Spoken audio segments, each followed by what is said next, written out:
Hi friends, ഞാനുണ്ടല്ലോ ഈ മധുരമൊക്കെ ഇഷ്ടപ്പെടുന്ന ഒരാളാണ് കേട്ടോ. അപ്പോൾ അക്കൂട്ടത്തിൽ ഈ പായസം എന്ന് പറയുന്ന സാധനമാണ് എനിക്ക് കൂടുതലും ഇഷ്ടം. പായസം എന്ന് പറയുമ്പോൾ ഏകദേശം എല്ലാ ടൈപ്പ് പായസവും എനിക്ക് വളരെ ഇഷ്ടമാണ്. അക്കൂട്ടത്തിൽ കുറച്ചും കൂടി ഒരു മുന്നിൽ നിൽക്കുന്ന ഒന്നാണ് ഈ സേമിയ പായസം. ഞായറാഴ്ച ദിവസം എനിക്ക് ഡ്യൂട്ടി ഒന്നും ഇല്ലാത്ത അല്ലെങ്കിൽ എവിടെയെങ്കിലും പോകാനൊന്നും ഇല്ലാത്ത ദിവസമാണെങ്കിൽ അന്ന് മിക്കവാറും ഞാൻ സേമിയ പായസം വെക്കലുണ്ട്. അപ്പോൾ ഇന്നൊരു ഞായറാഴ്ച സേമിയ പായസം വെച്ചതാണ്.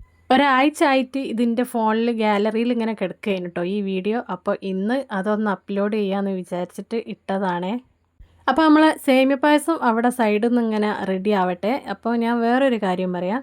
നമ്മൾ 90 കിഡ്സ് ഉണ്ടെങ്കിൽ അവർക്ക് പറഞ്ഞാൽ ചിലപ്പോൾ മനസ്സിലാവും. പണ്ടൊക്കെ സ്കൂളിൽ സ്വാതന്ത്ര്യദിനത്തിൻ്റെ അന്ന് സ്കൂളിൽ നിന്ന് ഒരു പായസം കിട്ടലുണ്ടായിരുന്നു. കുറച്ച് നല്ലൊരു എന്താ ഒരു ശർക്കരയൊക്കെ ഇട്ടിട്ട് ഈ ഉണങ്ങലരി വെച്ചിട്ടാണ് എന്നാണ് എനിക്ക് തോന്നുന്നത്. അങ്ങനത്തെ ഒരു പായസം കിട്ടലുണ്ടായിരുന്നു. ആ പായസം ഞാൻ പിന്നെ എവിടുന്നും കുടിച്ചില്ല. അതുപോലെ ഞാനൊരു ദിവസം ഉണ്ടാക്കാൻ വേണ്ടിയിട്ട് നോക്കി. പക്ഷേ അതിൻ്റെ ഒരു ടേസ്റ്റ് അയലത്ത് പോലും ആ പായസത്തിനില്ലായിരുന്നു. അപ്പോൾ ആ ഒരു പായസം അതേ ടേസ്റ്റിൽ ഉണ്ടാക്കാൻ ആർക്കെങ്കിലും എൻ്റെ വീഡിയോസ് കാണുന്ന ആർക്കെങ്കിലും അറിയെങ്കിൽ ഒന്ന് എനിക്ക് കമൻറ്റിലൂടെ ഒന്ന് പറഞ്ഞു തരുമോ, എങ്ങനെയാണ് അത് ഉണ്ടാക്കുക എന്നുള്ളത്. അത് ഞാൻ ഭയങ്കരമായിട്ട് മിസ് ചെയ്യുന്നൊരു ടേസ്റ്റാണ്.